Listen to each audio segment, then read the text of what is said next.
Brothers, sisters, extraterrestrials, and everybody else in between. It is your man, the Duke, here. And listen, you know that I want you to quench your thirst.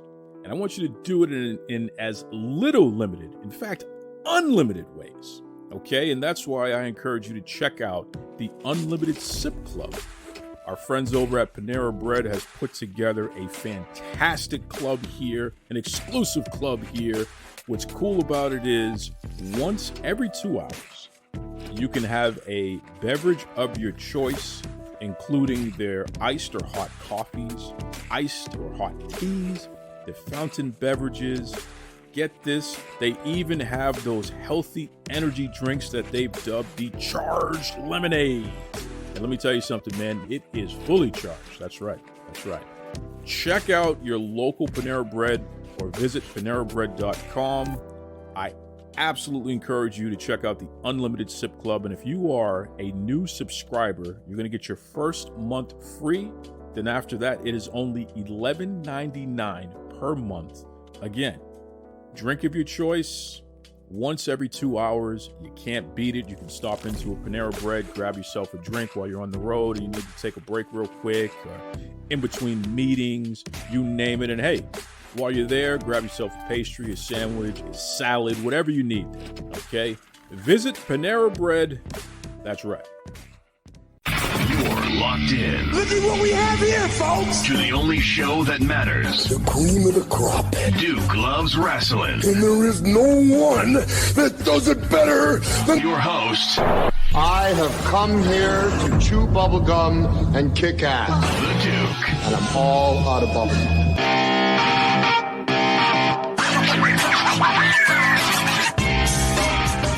Brothers and sisters, non-binary extraterrestrials, and everyone else in between. Welcome back to the Duke Loves Wrestling podcast, the show about pro wrestling and everything else. And let me tell you something. We have the return of our man, Rob the Genius. But here's the thing. Rob is absolutely not here to play games with anybody. He is red-ass Rob today, and you're going to find out why right now. What's going on there, Rob? Hey, man, how you doing? And, well, happy WrestleMania weekend. Yes, sir. For, if any of you guys listening to this later, we're recording this on Saturday morning of WrestleMania. And so, and just let me say before we get started, you may think after listening to this that I don't really like this stuff at all, and that's not true. Okay. Yeah, the passion comes from caring, and that's really what it comes down to. And folks, you'll understand what we mean in a moment, because Rob and I, we've been two ships passing. Our schedules have not aligned. He was supposed to be on the show weeks ago, but on my end here, my schedule's just been all over the place. But I got a message this morning, and I'm up early, getting some food together, getting ready for WrestleMania. And Rob says, "Hey, man, you want to record today? Because I got some stuff I need to get off my chest." I said, "Oh, well, just so happens I have some free time this morning. So, yeah, let's do it." But, Rob, I'm not used to you being this frustrated. So I'm very, very curious, man. What is on your mind? Well, look, okay, honest, this has been building for a while. And I've said it in a couple of places. I'm on the Mindless Wrestling podcast every week with TJ and Jason. We've talked about it a little bit. I've said it in a couple of group chats I'm in and what have you. And for those of y'all who've been listening to me here with Duke, y'all know I've been tracking for a couple of years now. How many women's matches and on all the major shows, how much time I get, and all that type of stuff. I started doing that because, just watching Raw and SmackDown, it felt like they weren't getting a whole lot of time here. And me being, thinking for those who just listening to me the first time, I'm a mathematician by trade. And so for me being a number guy, if there are numbers that can be read and understood and that can teach you about something, if it's something I'm already interested in, I like to just dive in and look. I've done it before with basketball statistics. I've done it with movie box office numbers and things. They're just things you can learn. And there's a right way and a wrong way to do it, because a lot of times when numbers and stats get presented to us by people, they cherry pick stuff, they leave stuff out. They got an agenda they're pushing, a narrative they're trying to push, and they stick to what fits the narrative. They leave out anything that goes against the narrative, that kind of thing. And so me, like, I guess, I'm a scientist at heart. I believe that you get all the information you can. And if it does, and ultimately, if the information you get, if it doesn't give you the answer you were looking for, you got to accept the answer it gives you. And if it gives you no answer, you got to accept that too. Because sometimes it doesn't. Sometimes things are inconclusive, and all you can just do is throw your hands up and say, hey, man, I don't know. And to me, that's what you're supposed to do. That's the way you're supposed to deal with this stuff. And with wrestling media in particular, and with people on the internet and so-called smart fans and whatnot, there are people who just cannot do the thing. Who cannot throw their hands up and say, I don't know. There are people who are always who have to draw some conclusion or speculate something based off of, incomplete information or what have you. And they do us all a disservice, because look, if you're part of the IWC and you consider yourself a smart fan, then in my opinion, you should have the right information before you start running your mouth. Which I try to do, and so I look for the information. I look for I guess you can say, the truth in all of this. Because, we have arguments on the internet all the time about, who should be pushed, who should be here, who should be there, whether or not this company or that company is succeeding or failing, all this type of stuff. Those arguments that I see are usually they're either not based on good information, or people have their take and they're not budging off of it, and they'll tell you that you be quiet even. I mean, and look, I got told this today about what we're going to talk about today. I got told this, that I should not. Rob, you're building up the anticipation, man. Let's just get into it. What happened, and then I want to find out who told you what they told you. But what happened? What's got you riled up, brother? Okay, well, so going back, I've just been noting that going back to last year, because now, well, see, I've recently subscribed to WrestleNomics, and as much as I think a lot of their opinions are bad, they provide a lot of good information, particularly about things like TV ratings. Now, we've talked about TV ratings here before, and we generally have been negative about like the actual number that Nielsen gives you. But what you can do, you can look at, again, increases, decreases, things like that. If something goes up significantly within a month worth of time, that's notable. If something goes down over a period of time and stays down, that's worth noting, regardless of what the actual number is. Things like that. And so, things started. I've just noticed that, and I also keep track of things. Again, this is just about a year, beginning of 2022. I'm sorry for going long with, but there's a lot of history to what I do here, and it's not just because I'm a bit of a weirdo when it comes to numbers. Okay, but when Ronda Rousey came back, there were a bunch of people on Twitter saying, "Well, nobody wants to see Ronda, nobody wants Ronda, blah blah blah," that type of thing. So I just figured, okay, well, let's find out. And so I went and started looking up just some historical information about when she was there before. Looked at what type of numbers she was putting up for, video traffic and things like that. And I saw they were extremely high. So I just figured, okay, well, let's see what happens now that she's back, and let's see if it holds up, or if it maintains or whatever. And so I started doing that last year, and I kind of just expanded it out further and further to a lot of the rest of the roster, because it doesn't matter. Just looking at one person's things doesn't really do much without comparing them to other people there. And so I noticed second half of the year, particularly like the video traffic numbers for a lot of the women's wrestling TV segments just started to, they just weren't, they went off a cliff, or they started to really drop.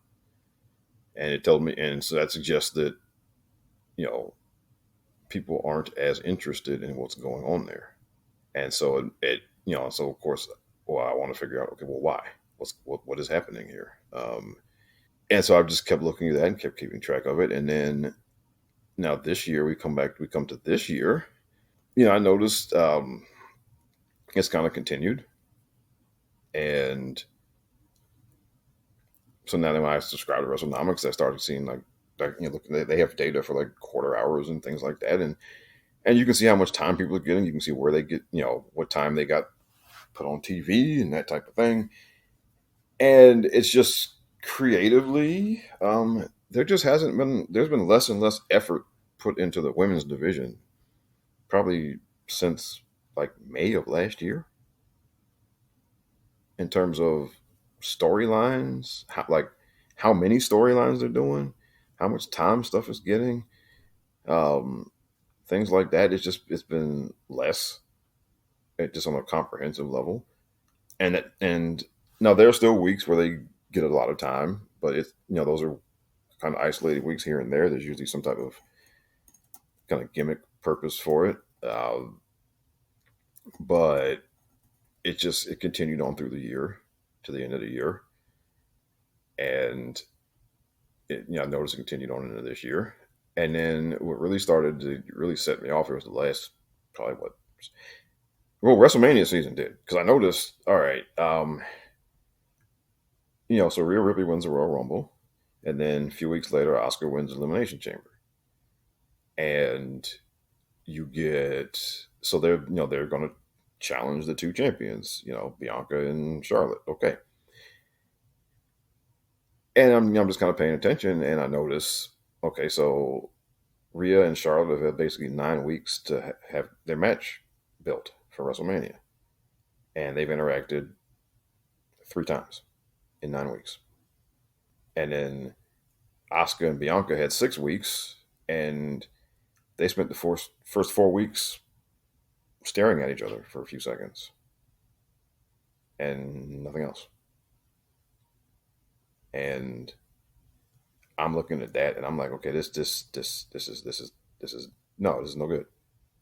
And I mean, you compare it to last year. Last year, Becky and Bianca were going at each other some kind of way pretty much every week. Charlotte and Ronda were fighting almost every week in some form or fashion. So you compare that, you know, just a year ago to this year. And this is complete lack of effort being done creatively. I mean, like, they're not even trying. And these are basically supposed to be your 2 biggest women's matches of the year, on your biggest show of the year. And they're not even trying. And to me, I'm like, this is garbage.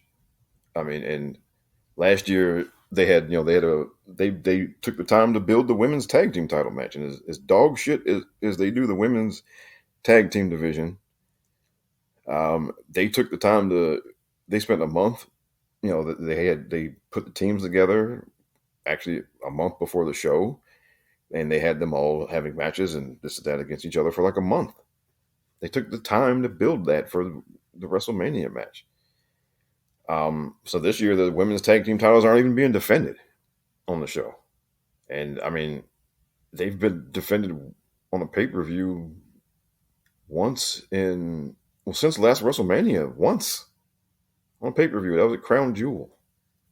So I'm looking at this stuff. I'm like, well, what are we doing here? And because this is unacceptable.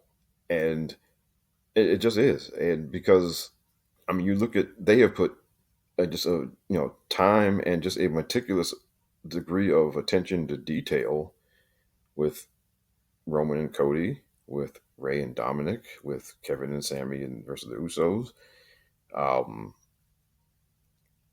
And those are all very big, very important matches. Yes. But what are supposed to be your 2 most important women's matches of the year are basically being treated like TV main events.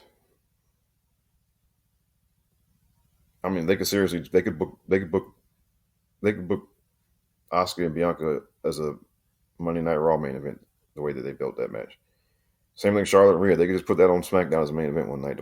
That's how little they've done to build those matches. And that should be honest. If you're pushing and advocating for more and better for women's wrestling, then you should not be happy with that.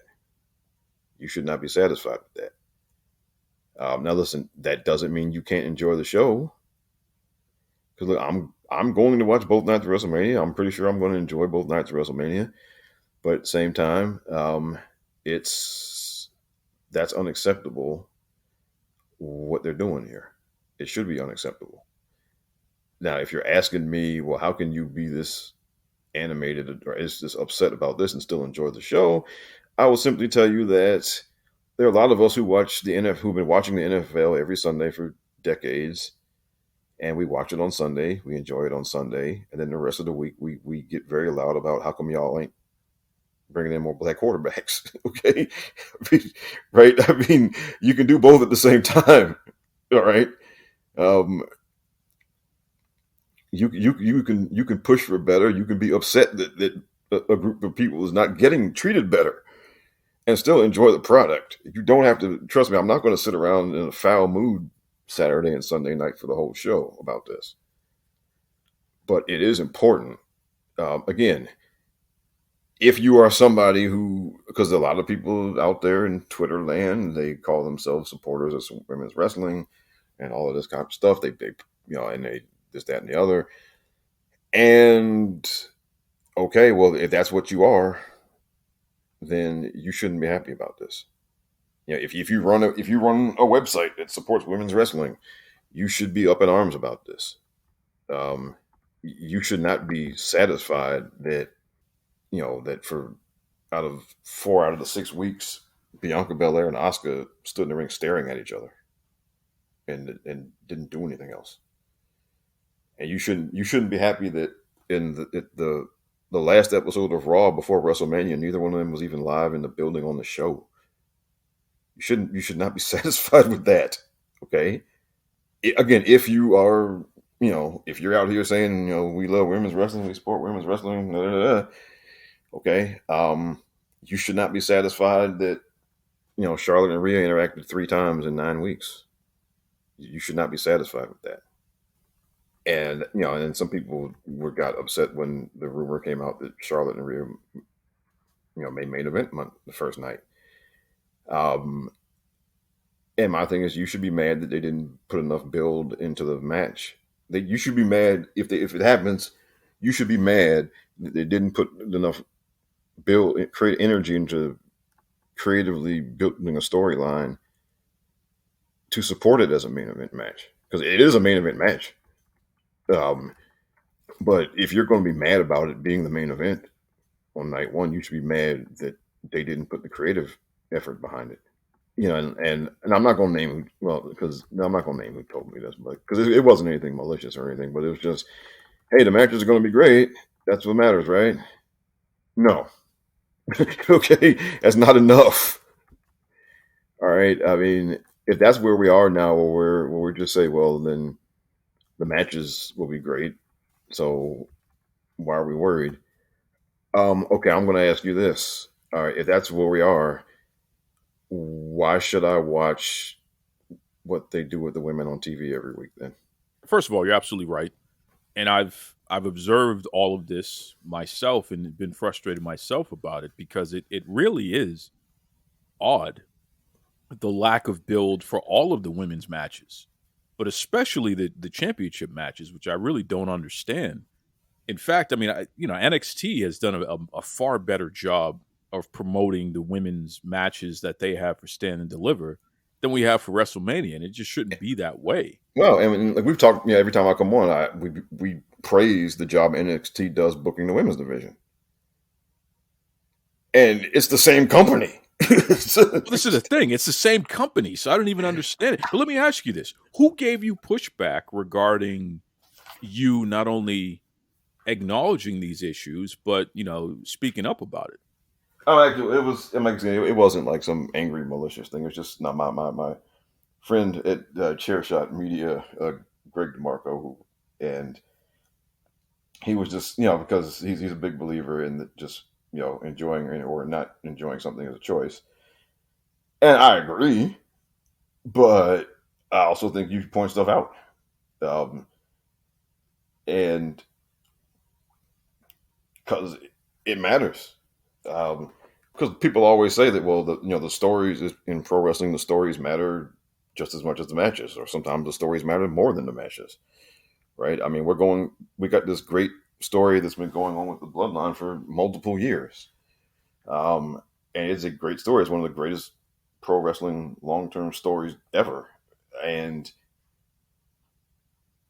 so, and nobody's even asking to do a 3-year long-term story with uh, the women's division. Nobody's even saying that. But here, you're barely doing anything.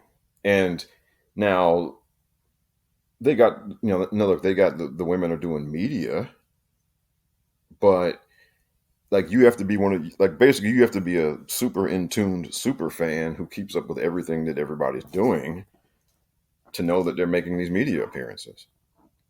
If you just watch the TV show, which I might add, most of the people who are fans, most of them they watch the TV show in some form or fashion. Maybe they don't necessarily watch it live on Monday or Friday night, but they either do that or they watch the YouTube highlights or maybe watch it on Hulu or something. But their extent of watching is watching the TV part of it. Most people who watch the stuff, they're not on Twitter. They're not reading dirt sheets. They're not, they're not on the WWE website every day, right? Most of the fan base is not doing this. Is not doing all of that. So what you put on television, and it sends a message. Like how you present stuff on television sends a message to most of your audience. Like most of the audience, I've been very vocal in some spaces about Piper Niven, how she's been jobbed out for a year, basically, to anybody and everybody. And Piper Niven's a really good women's wrestler. And but they job her out. And what message to people who, if you only watch TV, which is what most of the fan base does, what would your perception of her be, seeing her lose all the time? That she's not very good. Okay. Right. So how you present stuff matters. How you present people matters. How you present matches matters. Like they tell you what's important, right? By how they present things. And now, you can even tell, like, if you really study this stuff, you can even tell by when they put it on the show, right? And now there's a bit of a difference between the two matches because they have put the few times Charlotte and Rhea have gotten together, they have put it on in one of the kind of prime quarters of the show, which is 9:00, and that does make a difference. Now with Asuka and Bianca, they've dumped them in the third hour, in the 10:00 hour. And look, if you get, just to give you guys a little bit of inside baseball here, on Monday night, if you get put on at 10:15 or 10:30, that's basically that's the ghetto, right?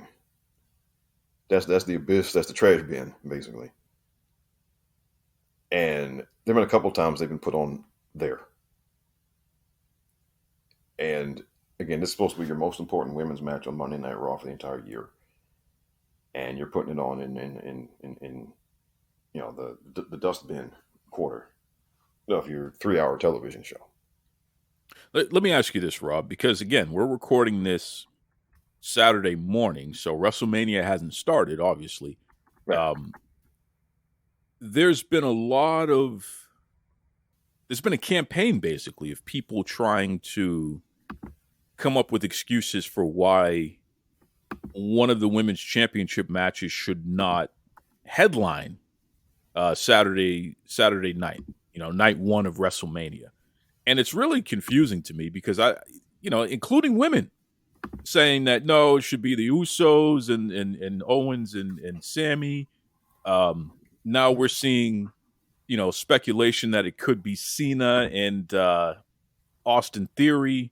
Like, well, they clarified Cena and Theory are opening. They clarified. They're supposed to be opening. Okay, so that's I want to make sure of that. But I'm just curious though. What's your take on this push, so to speak, from so many people, including people who are actually, generally WWE fans, who don't feel that a women's match should headline night one, or basically to headline any night this year for Mania? Okay, well, here's I have a kind of long, complicated answer. Okay, if you go by what's the biggest and best story or events that have been going on leading into the show, then no, they should not. Okay, I mean, Sammy and Kevin versus the Usos has been, yes, the bigger and better story. Yes, Ray and Dominic has been a bigger and better story. So if we're going off of that, if we're going off of the, biggest stories, biggest best stories should be the main event matches. If we're going off of that, then yes, that's correct. Now my counter to that is that those are biggest and best stories because the effort that was put into making them that, by creative. The whole thing with Sammy and the Bloodline was supposed to be a short-term thing, and it started to take off. So they made it they made a decision to make it a long-term thing. They made a creative decision to do that. Okay, it wasn't just, they didn't go 6 weeks and then Sammy said, well, fuck it, I'm going to keep going out there. No matter what's in script, right? I mean, that's not what happened, right? There was a creative decision to keep it going and to turn it into a bigger thing. There was a creative decision to, out of all the possible things, matches or whatever, there was a creative decision to go with Ray and Dominic for this WrestleMania and not SummerSlam, right? Per se, right? There's a creative decision being made that at the beginnings of all of this, there are creative decisions being made to keep the Bloodline story going for 3 years instead of cutting it off at a year or cutting it off at 2 years. Those are creative decisions that are made, right? Like, this stuff just doesn't happen on its own, right? So, and I've said they made a creative decision to devote all of this time and energy to Bray Wyatt and Uncle Howdy, and now the guy's not even there, right? They devoted all of that time and energy to that for a guy now who's not there. And I should add that once things went south, now within a few days' time, they managed to cook an angle up for Bobby for the weekend, for Bobby Lashley for the weekend. Bobby Lashley, who had been basically shut out of his WrestleMania match with Bray Wyatt, which, a lot of us weren't looking forward to anyway, but he ended up getting shut out of that because of whatever happened with Bray. And they managed to cook an angle up for him where he's probably going to be there Sunday. He's going to throw down some type of challenge and somebody's going to come out there and Bobby's going to kick their ass probably. And they managed to cook that up in the wake of a match going south and being completely taken off the card. Okay. So there are creative decisions being made here to start storylines, to keep storylines going, to keep certain angles in the storylines going, right? There are decisions being made. I mean, yes, they go off of crowd reactions and what have you, but they are still making decisions to keep something going, to start something new, to cut something off. They make decisions to find something for somebody whose match got, thrown in the crapper. And they make decisions to have Asuka and Bianca stare at each other for 4 weeks. They make decisions to have Charlotte and Rhea interact face-to-face 3 times in 9 weeks. Just like that. Look, they made decisions last year to have Charlotte and Ronda getting some type of physical altercation almost every week for 2 months. They made decisions last year to have Becky and Bianca get in some type of altercation of some kind almost every week for like 6 weeks, right? Those were creative decisions that were made to do that.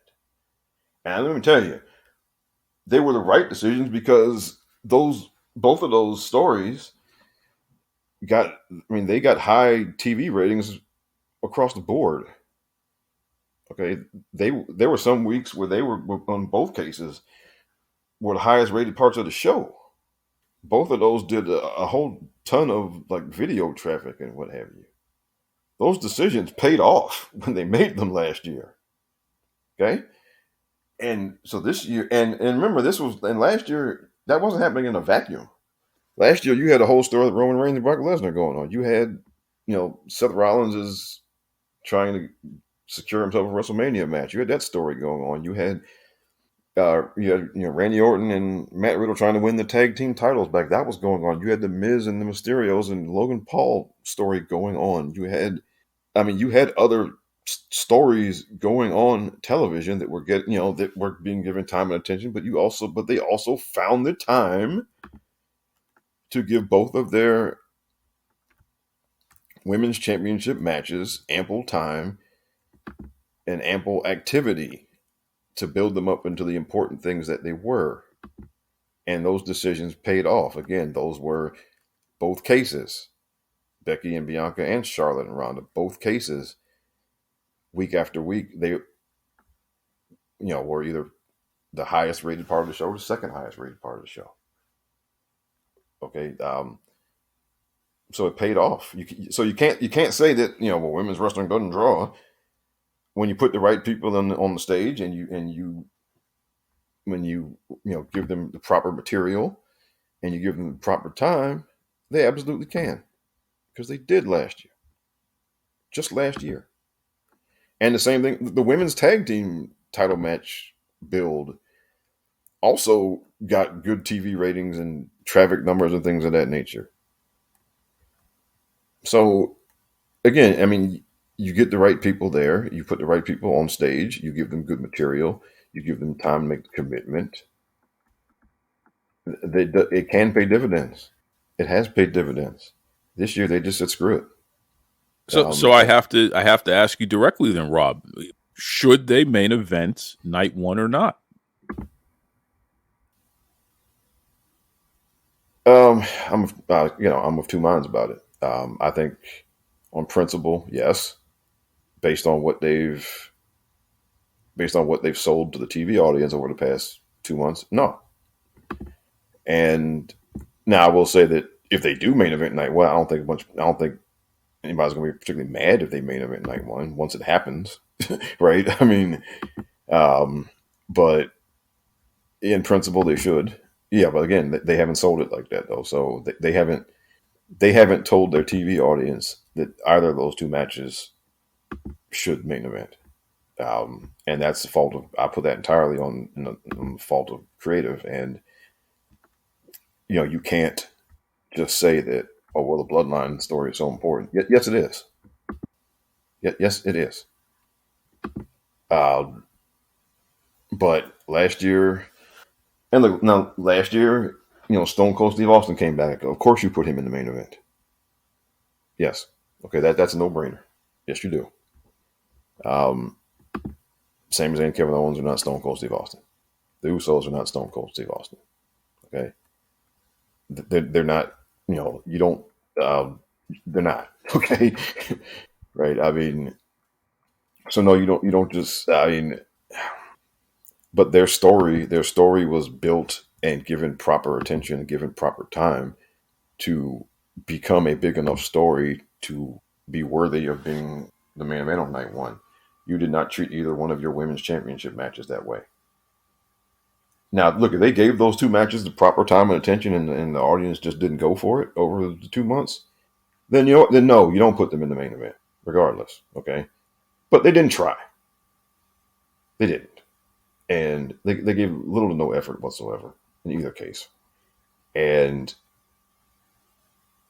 and it just it's unacceptable. It is unacceptable, and you should not stand for this. And again, I'm not saying you boycott the show, no, but you should notice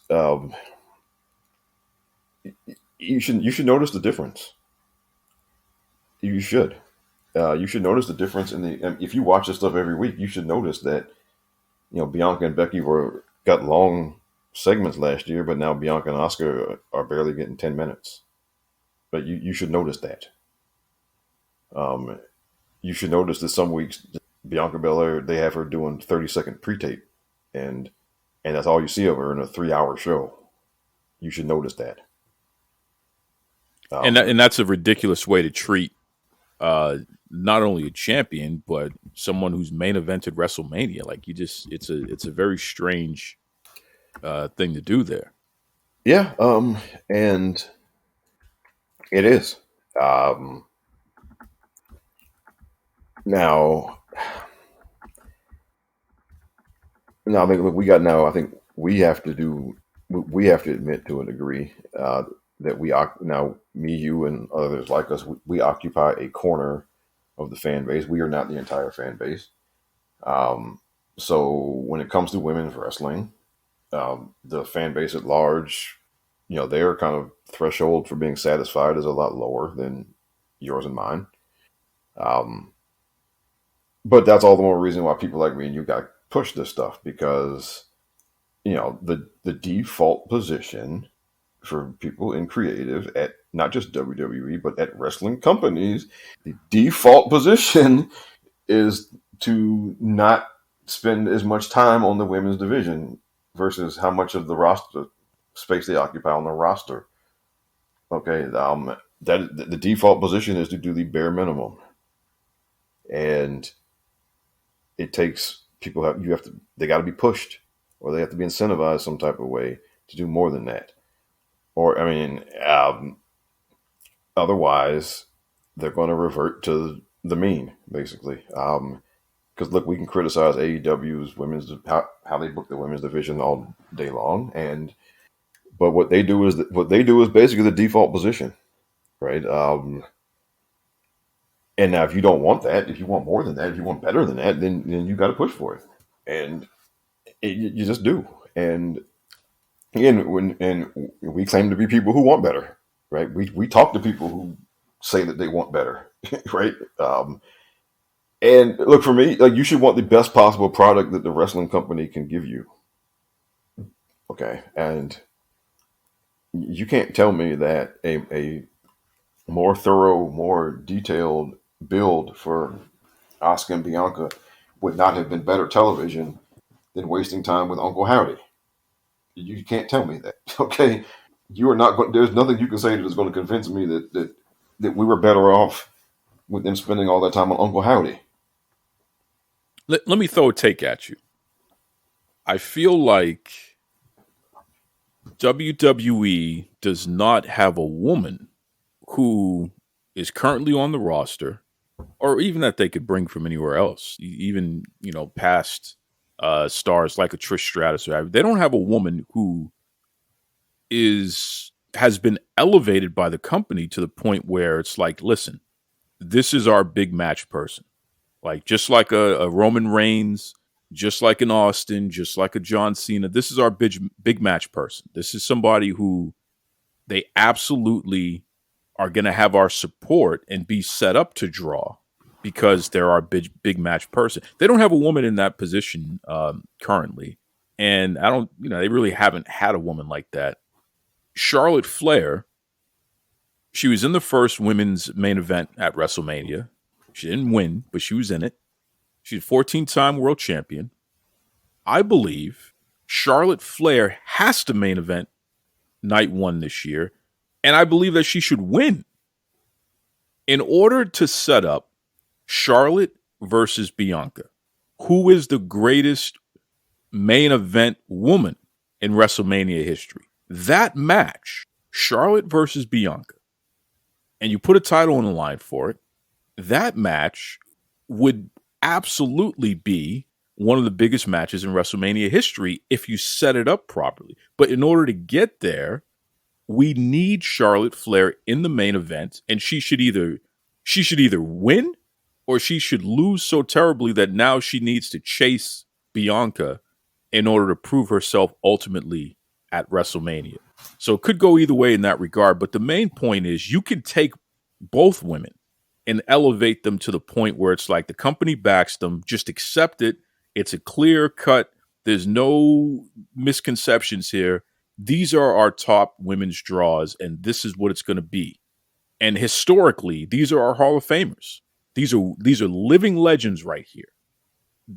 I believe they need to elevate these women this way. And by not doing so, they're letting money just walk out the door. What's your take on that? Okay, well, I would say they have several women who they have maybe gotten, who they have kind of walked 80% of the way to about what you're saying. But then they do something to pull back. Yeah, and listen, and not to interrupt you, but there's a difference between Seth Rollins and Roman Reigns, right? Yes. Yes. Both guys have been champions, but Roman Reigns is on a different level. We Yes. don't have a woman in that company, and you could make two with Charlotte and Bianca, but we don't have a woman in that company who's on that level, not because they're not talented enough, but because the company has not anointed anyone on that level. Well, because like I said, and they have, so again, they've walked several women kind of 80% of the way there. Right, so they've walked Charlotte and Bianca 80% of the way there. They walked Becky Lynch 80% of the way there.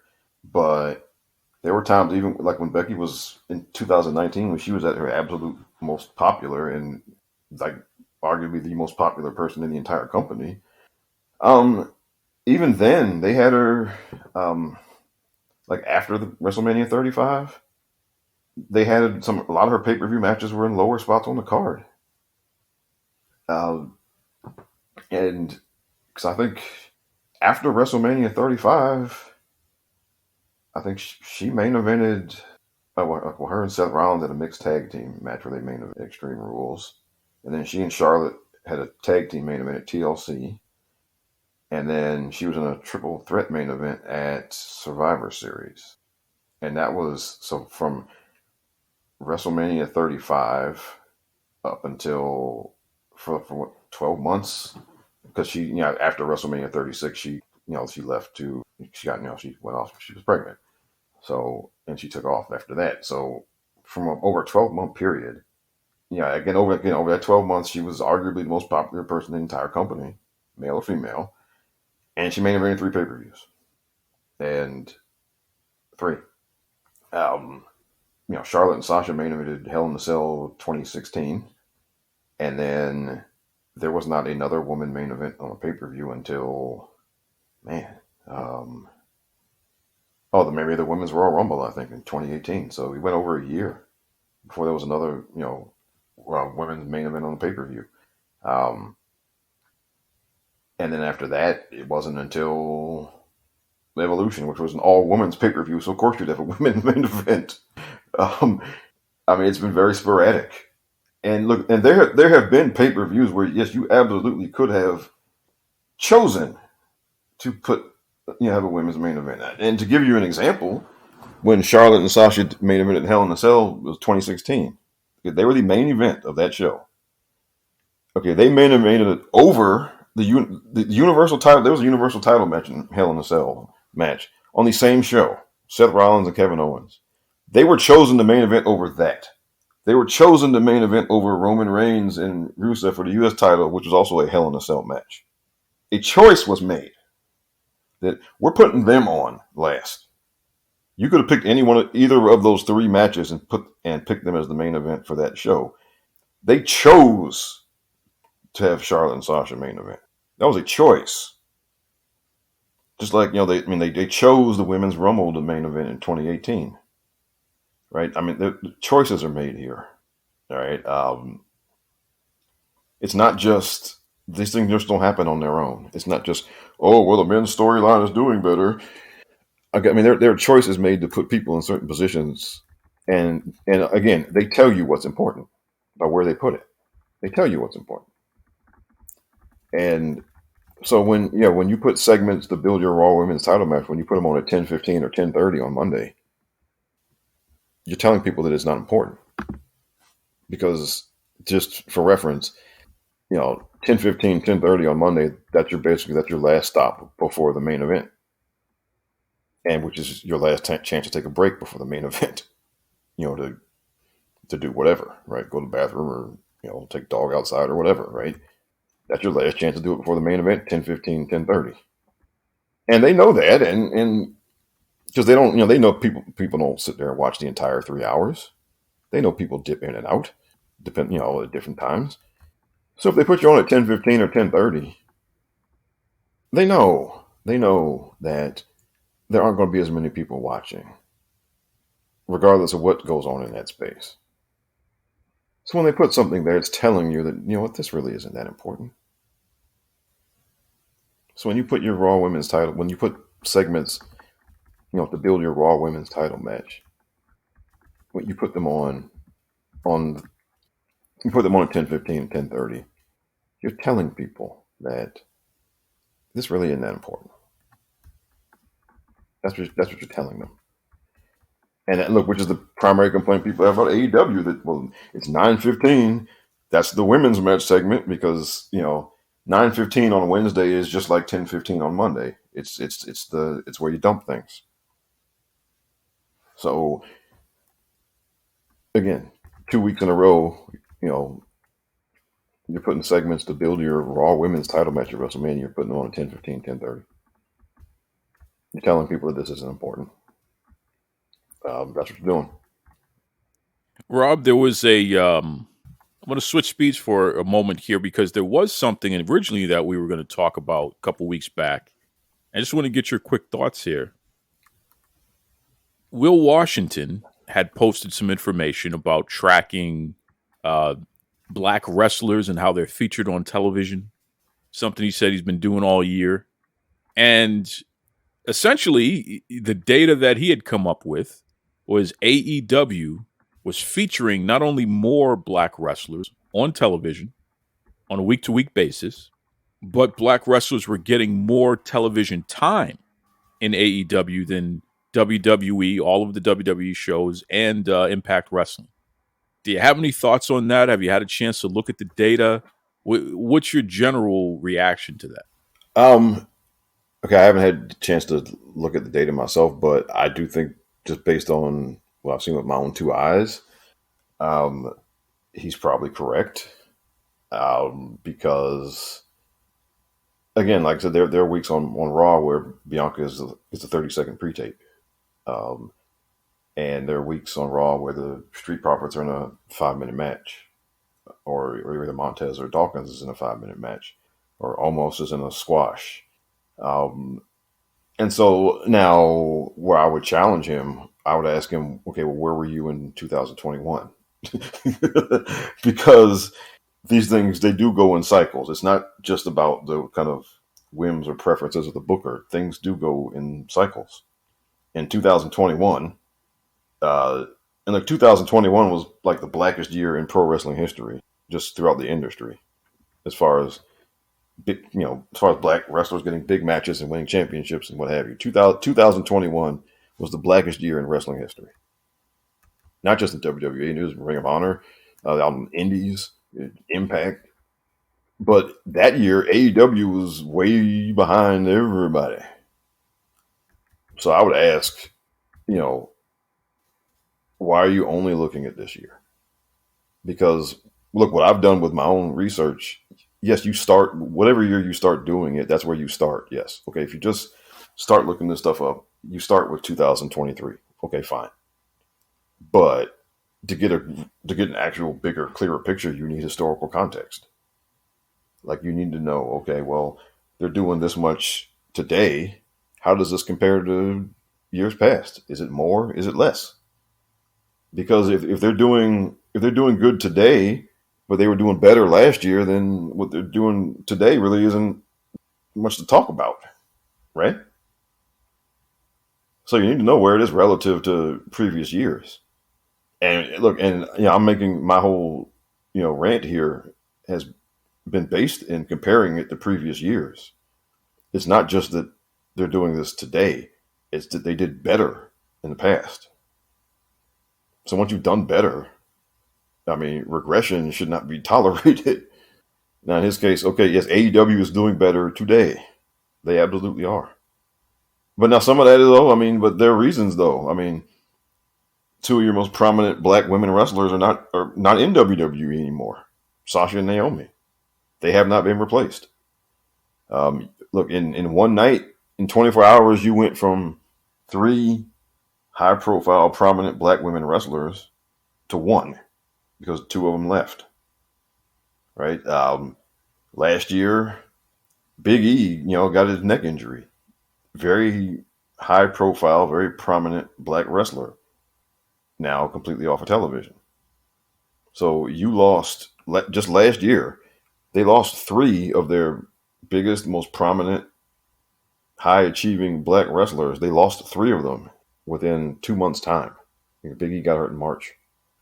So you got to factor that into the equation, right?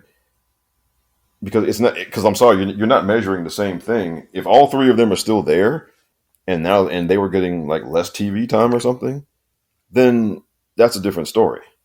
But they're not there, right? And now Kofi Kingston is injured.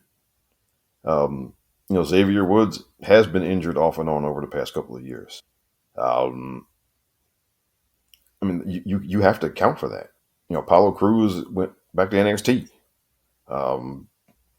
So you have people who, and Apollo Crews was Intercontinental Champion. He was getting a good bit of time there for a while on TV.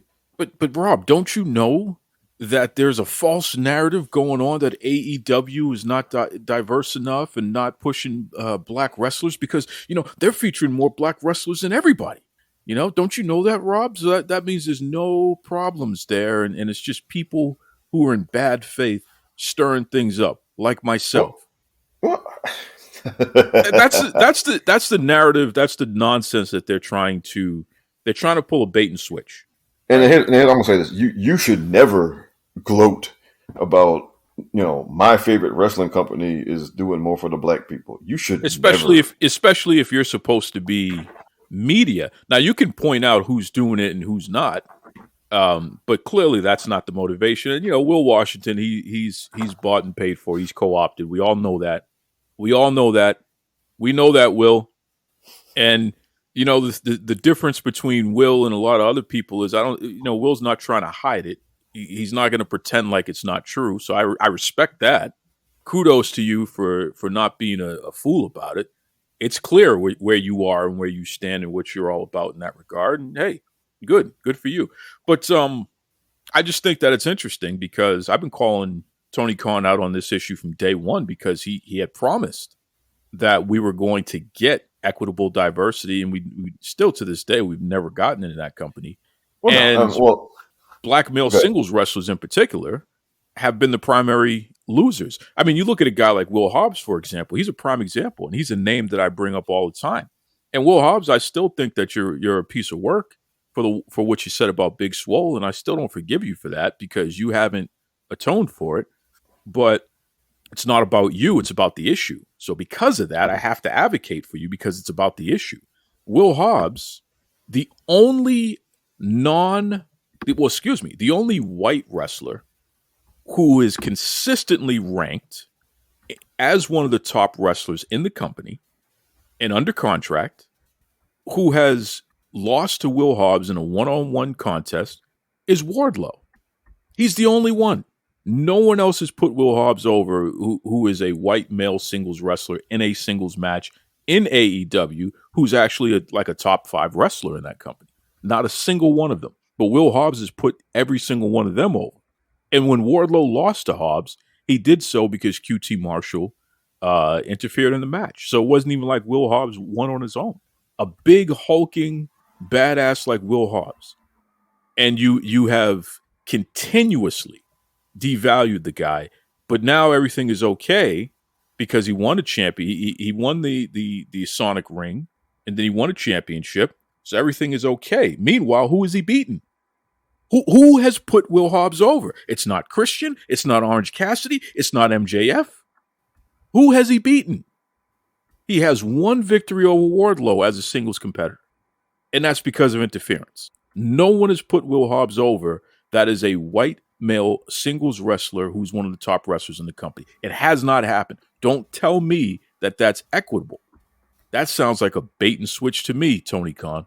Sorry about that, Rob. I had to get that. Oh, no problem. No problem. And because look, I mean, back in 2021, a lot of us were very just celebratory of just the degree of how WWE was booking its black wrestlers. Okay, a lot of, and look, I was one of the people celebrating it too in 2021. And now, 2 years later, we're far from that. But again, some of that, but there are reasons to explain. Like I said, some of those people just aren't there now. I mean, and or some are out injured. So you can't, the criticism you lay on them has to be a lot more nuanced. Now, where I would criticize, if you want to criticize WWE for how it's booking black wrestlers, I would point to, again, how they have Bianca on television. There are weeks where she's barely there, and I don't mean like Roman Reigns. There are weeks where Roman Reigns is just not on TV. And granted, that's part of the storyline also, but I mean, it's also, obviously in real life, that's part of his contract. But I mean, there are weeks where he's just not on TV. Whereas with Bianca, there are weeks where she's on TV for 30 seconds or maybe a minute. And look, she shouldn't be out there having a 20-minute match every week or something. No, but I mean, a 30-second. Now there was one week where she had she did like a promo and they just put it on the YouTube channel. And I mean, I do question that, particularly on a 3-hour show, right? If you're on SmackDown is a bit different because it's only 2 hours and sometimes stuff gets cut and it happens sometimes. Raw is 3 hours. There's no excuse. And now the honest reason is that they don't have, a lot of weeks they don't have anything meaningful for her to do. And I've said this in a couple of places. I'll say it here that's concerning because it's concerning. I say it's concerning because I mean, basically the concern is that they will do with her what they often do with Charlotte, which is just send her out there sometimes. Just send her out there and just, hey, go be you. We don't have to do a whole lot creatively. If you got a match at the next pay-per-view, we have a couple of angles we'll do for TV, but we're not going to invest a whole lot of creative energy, and we're not going to take the time to flesh out, storylines and everything. We're just going to send you out there because, we get a good enough return on investment just sending you out there. We don't have to do. And I'm concerned that they will. And look, they did the same a lot of times with Sasha Banks, right? They just send her out there. They hit the music. She goes to the ring. She has her match, and then that's it. And that's the type of thing that sticks out for me. Because, like I said before, they walked, with Bianca, with Charlotte, with Becky, they walked them 80% of the way, and then they stop. and now you should handle each of them differently. But so with Bianca, the issue is the now there's the kind of the less TV time she gets from getting the last few months. With Charlotte, they would they would get her up to a certain point, and then they would have her lose to somebody or what have you.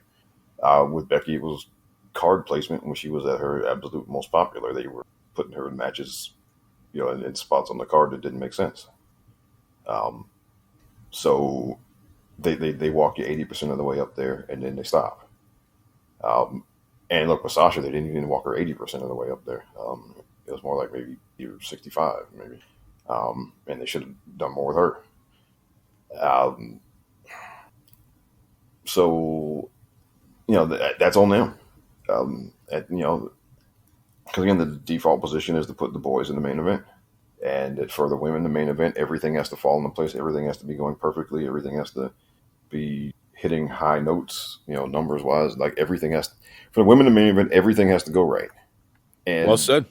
And well because said. It's true. There is still a sense that you are picking them over the men, right, to main event. And So they have a higher bar. Everything has to go right. And I have been both a defender and heavy critic of Ronda Rousey. Um, but during Ronda's first run, the women got more TV time than they'd ever gotten. They'd gotten bigger spots on the card than they'd ever gotten while Ronda was there. But it shouldn't take that, right? It shouldn't take Ronda Rousey for women to get more time on TV.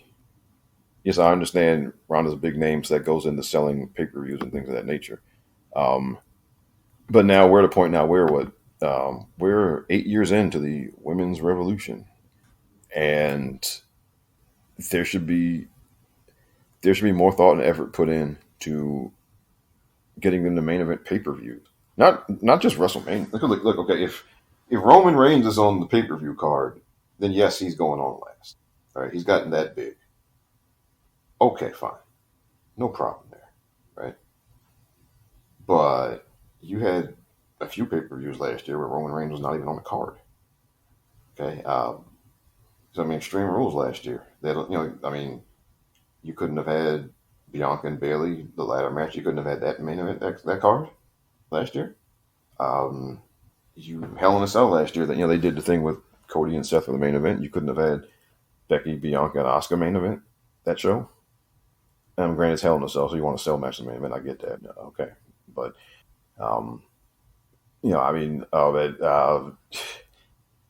Money in the Bank last year. You couldn't have rearranged that card some type of way so that even if you wanted to do that's a whole other thing too. Also with Money in the Bank, how many times now they've had a women's Money in the Bank match winner? Was it 17, 18, 19, 20?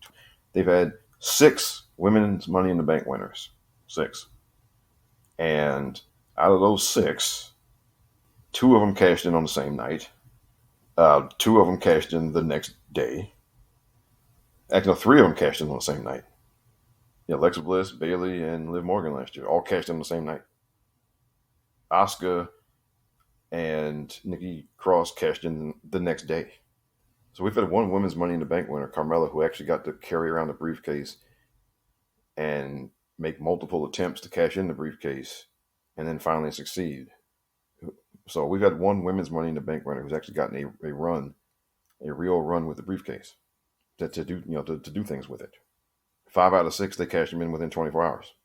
That's lack of creative effort. That like if you do it once or once every 2 or 3 years, okay, fine. When you're doing that every year, you're telling me you just want to get out of the way. That's what you're telling me, because that's what you're showing me. You're showing me every year we're either going to do this the same night or we're going to do it the night after. 5 straight years now. So what am I supposed to believe out of seeing that? You want storylines. What am I supposed to think? Rob, why don't you let everybody know the best way that they can keep up with you, man? Because you definitely you delivered today. So what's the best way they can follow you, bro?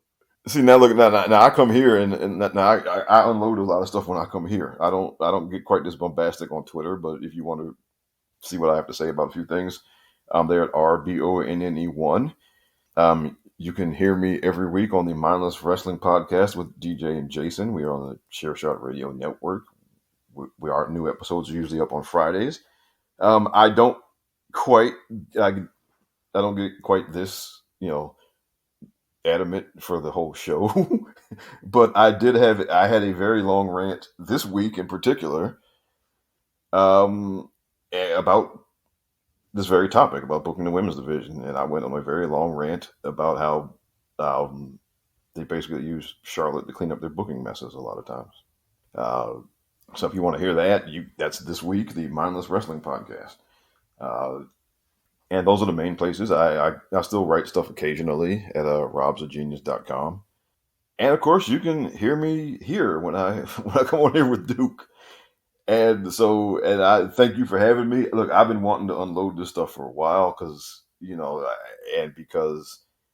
lot of times people say now it's very hard to get any substantive criticism of WWE, and it's hard to get any of that off now because the answer you get from so many people is, well, they're making record profits, so they must be, they know what they're doing.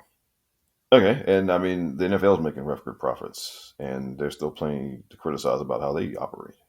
Football fans do. Football fans, drop the hammer on the NFL 24/7 while they still watch all the games every Sunday. You can watch it every week. You can acknowledge that they're making more money than they made before. That doesn't make criticism invalid. That doesn't mean you should not criticize them at all. That doesn't mean that it doesn't mean that certain things that are being done wrong don't matter, right? I mean, it doesn't. And then people will tell you, well, why don't you stop watching? Okay. I mean, that's definitely a choice you can make. And, look, today's mistakes, are what lead to tomorrow's audience decline. And no, it doesn't show up immediately, but it could. But even then, I mean, just look, you want better. And I would tell people, I know I'm rambling here, but yeah, I mean, if you find the way they're presenting women's wrestling to be unsatisfying to you, then I would tell you, yes, you absolutely should make a decision with your remote control. You should, and you should find outlets or companies where they are better presenting women's wrestling. If you are really not happy, if you think that there's something missing with how they're doing it right now, then you should vote with your remote control or your pay-per-view event choosing options or what have you. You absolutely should. But because there's a lot of room for so much improvement right now. And look, they have the biggest women's roster they've ever had. Okay, they got over 30 women on the main roster. So this is not the days where you only had 6 women on each show, so you couldn't have them wrestle every week because you'd burn them all out. This isn't that. All right, I'll stop because I can go on. I can go on forever. Trust me. Hey, this is Booker T, 6-time world champion, and you're listening to Duke Love Wrestling. Now, can you dig that? Until next time, folks, be kind to yourselves and be kind to others. Take it away, Tony Schiavone. This is Tony Schiavone, and we're desperately out of time on Duke Love Wrestling.